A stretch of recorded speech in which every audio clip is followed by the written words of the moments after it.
Okay, sir, let me count it in.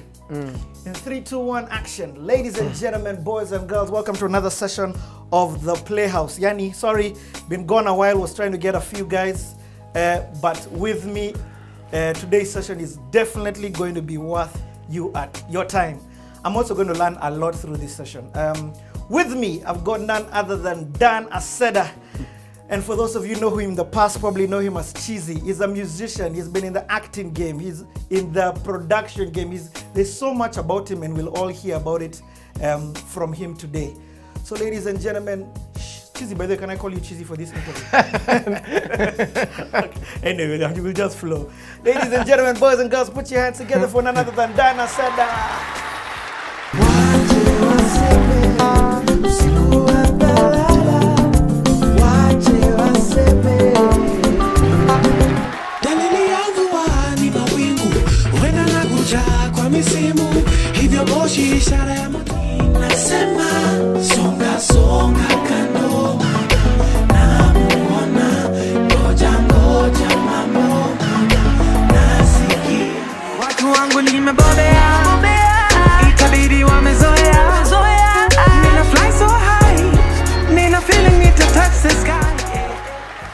Wow. Okay, anyway, Chizi, thank you so much for agreeing to be on the Playhouse. This is going to be a very interesting conversation. So let me start this thing from the top. And for me, the top is, I like throwing it way back. When did you discover that you had this love and this passion for music? Yeah, that happened a long time ago. I think for me, it all starts in church. It all starts in St. Luke's, Kenyatta. I don't know if you know this church, actually. If you're going on Bagathi Way, and you're going down towards Timor, at the bridge on your right, there's a church. Yeah. That's my church. That's where I started to go to church, St. Luke's. And I lived in the estate right across Kenyatta because my folks worked in the hospital. What? So that's my general home area. And in that church is where it all began. I remember when the church had an organ, the first organ that the church brought. We could finally play. I finally had an instrument to play with, besides Teacher Chris Ngahu's guitar, which we used to steal or basically bully him into leaving for us.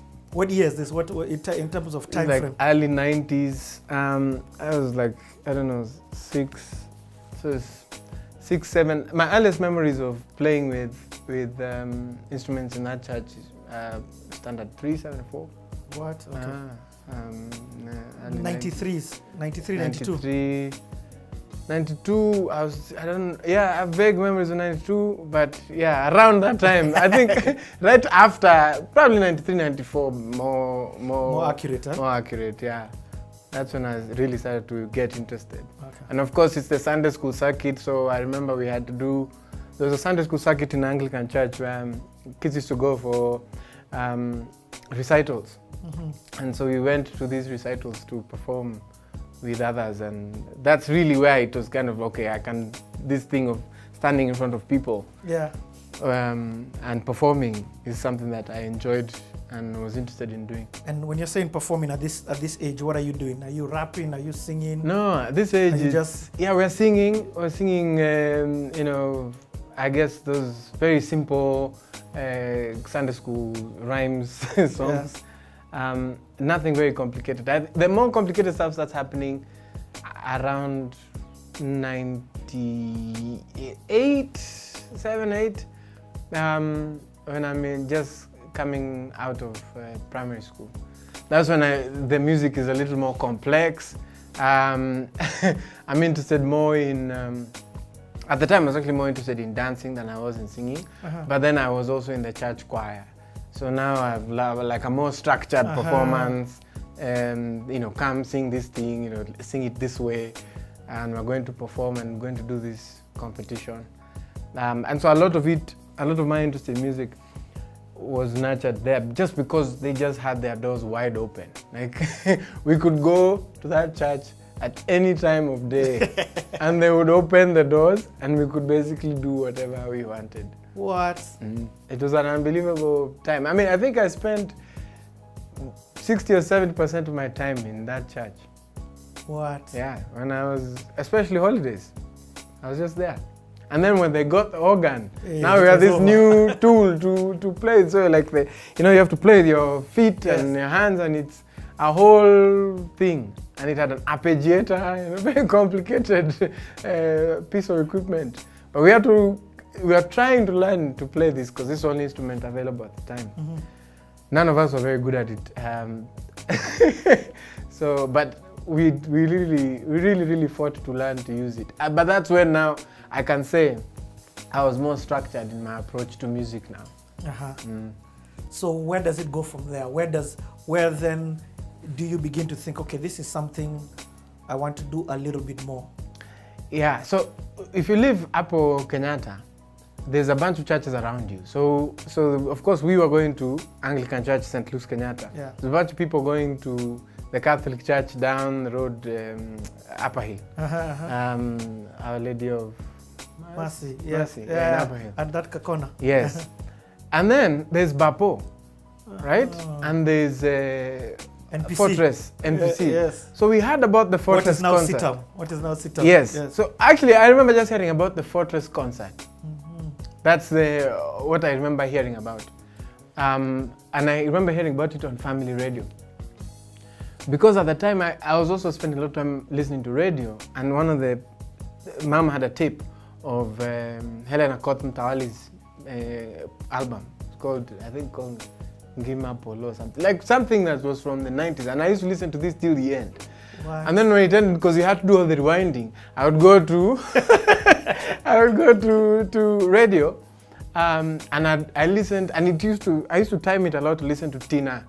At the time, her name was Tina Nzuki. Yes, Tina Nzuki's show on Family. And this was like for me, this was an obsession. I would not miss that show. It was the show that kept me going. Around that time, we're hearing about Sitam, this radio thing is beginning to come. And then Bapo had a concert. Bapo Fortress? No, Bapo. Oh, Bapo now. Bapo had a concert where they were doing, I don't remember, but I remember I don't know which year this is now, but I remember it's the first time I'd ever heard this song, Shackles. Ooh. I'd never heard Shackles before. I mean, we'd had all these other tracks, we had the Kirk Franklin's album before with, what was the choir? The one with Stomp.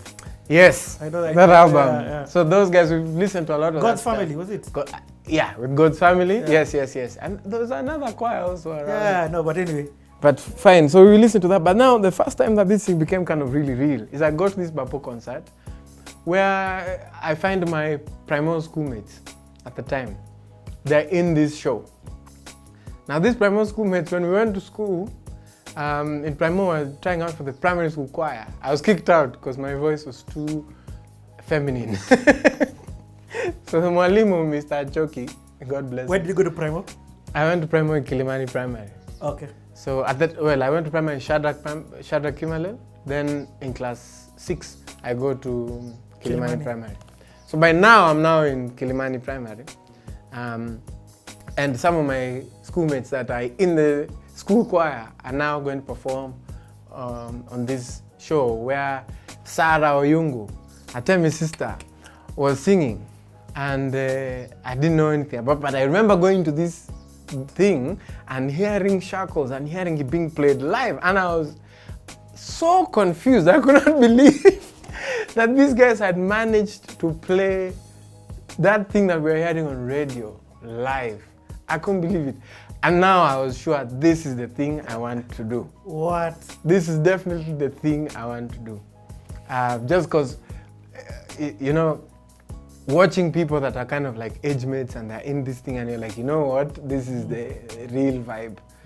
Mm-hmm. So obviously, nothing happens. I didn't join that church, but a lot of the radio stuff still happens. Now, at the time, there was also a thing called Battle of the Choirs. Mm-hmm. I'm not sure what year this is, but there's a family radio, was it Hope FM? I think it was Hope FM, was now doing Battle of the Choirs at KICC. So there's a competition of all these choirs, and they were all gonna come to KICC for the finals. And this is the first time I see Chris Adwar. What? Because the VC. yes, one of the finalists are VUC. Akina Chris are wearing those satin shirts, blue satin shirts, and they are singing. And then there was a choir from Jesus is Alive Ministries, Jam. It was a 100-man choir that could bring the house down. I'll never forget that gig. Those guys sang in that amphitheater. Yeah. You know where the part you can see that looks like the hat. Yes. It's in there. Yes. That's where the competition was. And what time is this? Is this late 90s? This is late 90s, early 2000s. Okay. Yeah, when Battle of the Choir happened. I think that's what it was called. It's a Hope FM. I think it's Hope FM by this time. And Kinatina have also moved there on Hope. So we are listening. We are glued to this because consumption of content at the time was like you're either listening to the KBCs or you're listening to Capital, and Mom didn't want you really to listen to Capital, so you had to stay on Family or on Hope. Well, Kiss was also now interesting, but Kiss was also dicey. At home, you couldn't listen when the folks were there because guys were talking all manner of kind of borderline things, so you couldn't really hear it. So now we got to Battle of the Bands, and again I watched this choral performance, and me. In that year, I hadn't been so much a part of the choir, but then this church choir, then this performance, I was blown away. I remember walking out of KICC, I couldn't believe what I had heard because it was an unbelievable level of music that I hadn't interacted with very well. But of course, at this time, there's a lot more dancing in my life than there is singing, because it was a lot cooler to be a dancer than it was. So are you in a dance crew at this time? I'm in a dance crew at church, hey. At St. Luke's. Yes. So we've built the dance crew, we are doing that circuit. Now amongst Anglican churches, we're the bomb dance crew. But the guys in Anglican churches are not dancing. Those guys were the guys dancing. So there was a group between our church and another church called St. Joseph's Ngara. They used to meet at Riverbank Primary. So for some reason, between our church and that church, we grew very close together. Around 99, 2000. We really became very, very close around that time. Now we're going to high school and we've got some freedom. We're visiting each other. But now we're like really into it. Now those two churches are the best singers. The best singers, St. Luke's were myself and a few others. The best singers, Ukongara, Jeffy, there's a bunch of really brilliant singers. Now, because when we used to go to competitions, we would go separately, then together. So now we show these guys how it is. And so we're winning all these things and getting interested. But then the idea of kind of a group started to work, started to, show up in the head. So we actually had a group in St. Luke's. I don't remember what we called it, but those three of us, myself, Kevin, and Lydia Dola, who's a musician now. Yes. Also just much more internationally acclaimed musician than me. So Lydia and Kevin and I are in a group. And there was, initially we were 4. Yeah, you've forgotten one of the guys. I've forgotten one of the members of the group, oh my gosh. Initially we were 4, then we were 3, and then eventually, just because the drama were just 2. You and who? Now myself and Lydia. Oh, we're serious? 2 left standing because people had to go to school, people had to do all these other things. Carol. So Carol entered life, so it was just really Lydia and I. And this was happening because we're also in the choir. So she's a beautiful soprano. And I was at that time transitioning from alto to now first tenor. But now we were coming to double rehearsal. We'd be in church like the whole day, then go to the choir rehearsal. Yeah. At 5 until like 9, then go home. So this is the group has kind of, because we are getting more time to work on material, the 2 of us. So the group kind of became 2 of us. And then now, by the time we were going, I get my first experience of a recording studio, which I get through my classmate in high school, Mark Nsimbi. It connects me to Richard Kasika, who is called himself the Real RK. Yes. So he connects me to the Real RK, and I go over to his studio, which was a bedroom studio, and we go there. And now it's the first time I'm recording. Now we have to actually put up money. Now we have to actually pay for studio time. You know, this whole idea of you pay the producer makes the song. Yes. It's the first I'm getting to. And about what time is this now? This must be 99. Oh, we're still in the 90s. 99, yeah. Hey, all good. this is up in 99. So, or maybe the choir thing was the 2000s, I don't remember. But I remember it inspired me a lot. So 99 we record this song. That was the worst song that... By you mean you and Lydia now? So we go to the studio as myself and Lydia for the first session. Oh, yes. But then she never shows up for any other session. So I ended up finishing the song solo. So the group has kind of now died. You're a solo artist. I'm now a solo artist. And so I recorded this song with Rick, and then it's not, I don't think the song was brilliant, but then we mail it. Get a chrome tape. I don't know. You have to get a chrome tape and make a chrome tape. Then we mailed it to Tony Msalame, who had a radio show in the mornings on Saturday for 1 hour. On what station? Metro FM. For those who don't know, we're talking about Grace Msalame's father. Correct. Grace's dad, yes. So he had a show Saturday mornings where he used to ask new musicians to send in content. So I mailed this tape by poster. Like I go to the post and I mail this tape, and this tape reaches him. And one of these Satoshi plays the song. What? Yeah, and I'm what, 15 and a half, 16? The song is on air. It's like a life-changing moment, because when I heard it on air, first I could not believe. That's you. That's me. And then the effect it had on just me, my heart was... I felt for the first time that the stuff we were doing in Rick's studio and all these rehearsals, I felt for the first time that it actually mattered. For the first time, I felt like this thing actually, this stuff can actually matter to somebody. Because they've been played by one guy, half the song, on a show that's like, Saturday morning or whatever, 8 a.m. Yeah. So obviously, So that was a huge moment in your life. Huge. By that time now, I was dead sure. Whatever happens in my life, music is going to be a part of it. I was dead sure by that time. That okay, now this is the thing. But we're still in high school. We're studying physics. Where are you in high school right now? I'm in high school at Strath. Oh, I go to Strath, yeah. Oh, nice. Now we are doing physio, double physics, chem, math, sports a bit. Playing a lot of football at the time also. So I was playing a lot more football than people give me credit for. Because I was in the Nairobi under 17. What position? Goalkeeper? Yeah, I was a goalkeeper. Hey, I've actually had that. Come, it's true. It's true. I used to play football very, very serious. Kina Bob Munro of Mathare, they know my face. They know? Yeah, they know my face because we used to go to those tournaments and play. And of course, because of high school, a lot of the holiday time is when you're doing. And then the high school I was in, we're not playing the nationals. Strath was not playing the nationals, we're playing the private schools league, whatever. Which was, But Strath was an interesting thing. See, my folks and I, we had to figure out a way to make these fees. It wasn't a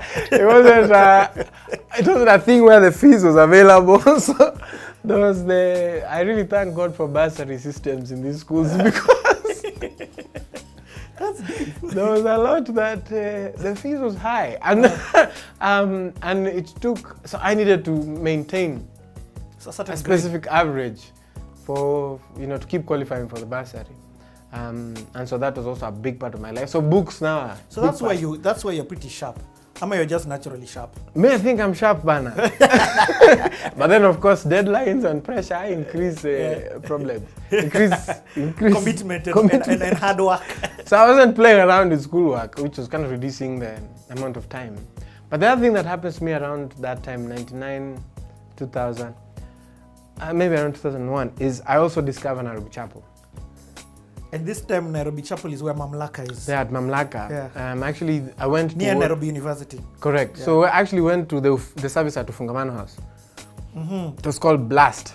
Mm-hmm. And there was an acronym, which I have now forgotten.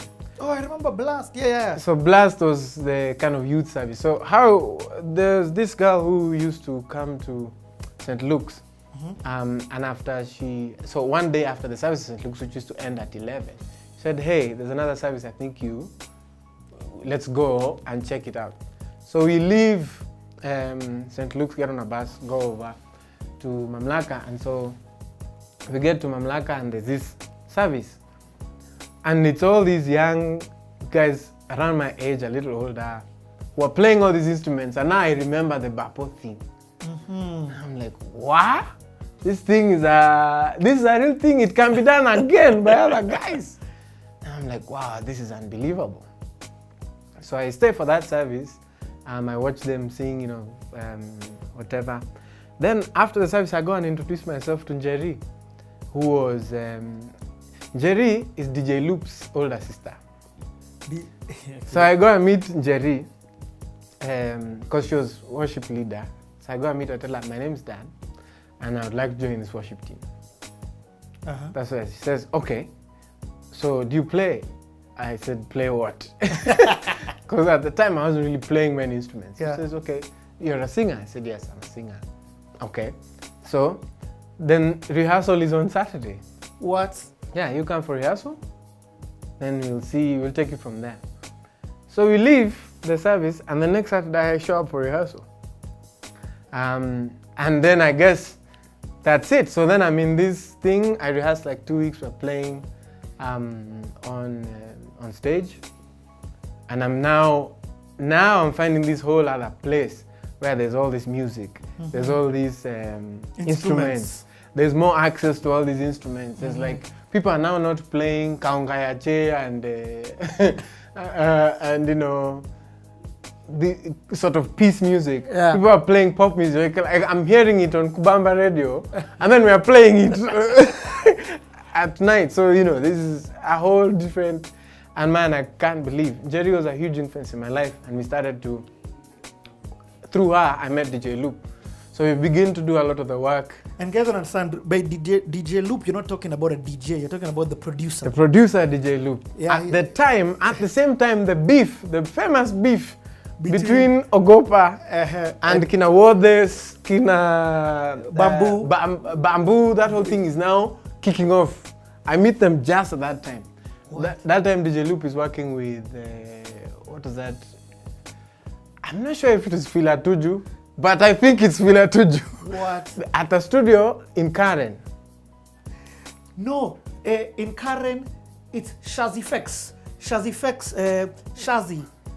Who? The studio. Whose studio was it? It was Shazi's. Okay. It was through... In the green building. There's a Karen studio that was kind of like a green building. I know DJ Loop. I know Shazi was working with Chihuahua. Shazi is the one who did 50-50. Correct. And the crank sound is the one who brought in the Correct. Crank sound. I know that because I went to record with So Shazi. by the time they're doing the crank sound, which is, I think it's a little later, or 4. Yes, it's much later. A little 4. Yeah. So by the time I meet DJ Loop, they're recording the diss tracks. Okay. Like the first studio session I attend, Wodhes has come. There used to be another guy whose name I forgot. Who was Wodhes again? He was a rapper.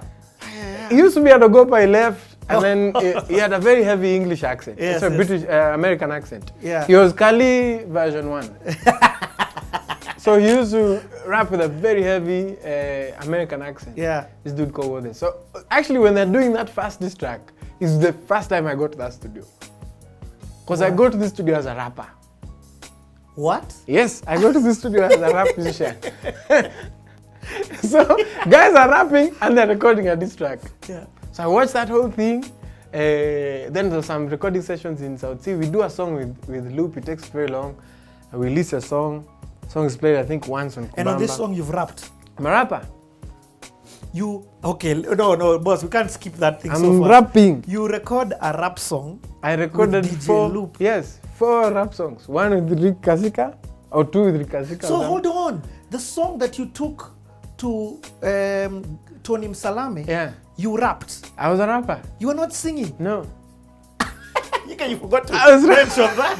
I was rapping. I was a rapper. And but this time I'm singing in the choir. Yes. And then now I'm singing in the worship team. But it's your music. But when I go to my own music, I'm a rapper. That is interesting. Okay, so go on. So we get to now I meet Loop. There's a lot of this happening. We're now listening also to radio hits not homework. Now we're also listening to that, and the whole diss track thing is happening, and we're trying to follow. You guys, that's insane. But now I also and Kubamba also played. DJ Moz and the rest played your rap song. They played. No, they didn't play Kwanza. They're Bure sana. They didn't play my rap song. Bure kabisa. I was lobbying. At the time, there's a guy who's doing a thing called groove, who comes to chapel. So now when I'm at chapel, I join both the worship team and the dance team. So I'm a member of now Vibrant Souls. I'm a dancer. And we're dancing with a whole host of people, including Jennifer, who's now Goyo Dera's wife. So she was the leader of the group. So we were in the group dancing. And there's a guy who is now setting up a thing. It's a day party. That's how it's described to us. He's a DJ, and he's setting up this day party that's called Groove. It was called Groove Party or something. It's going to be at KCC on the ground floor. Yes. So we need guys who can come to the gig when you watakuwa na shikisha bash.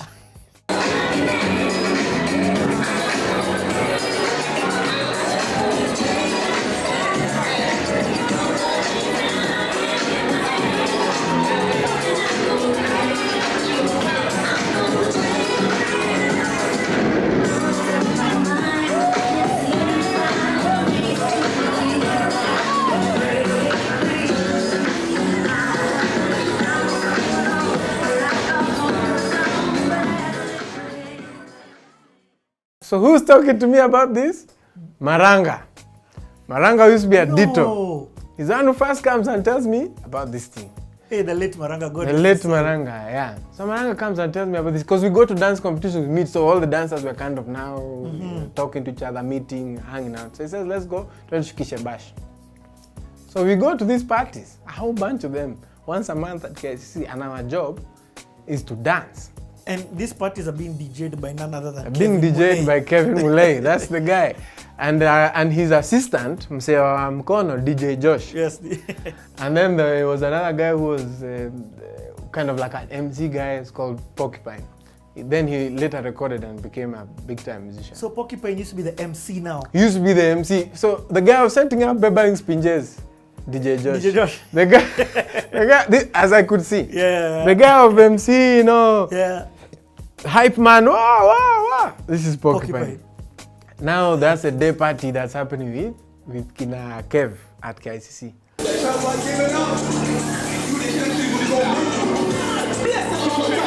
Check it out.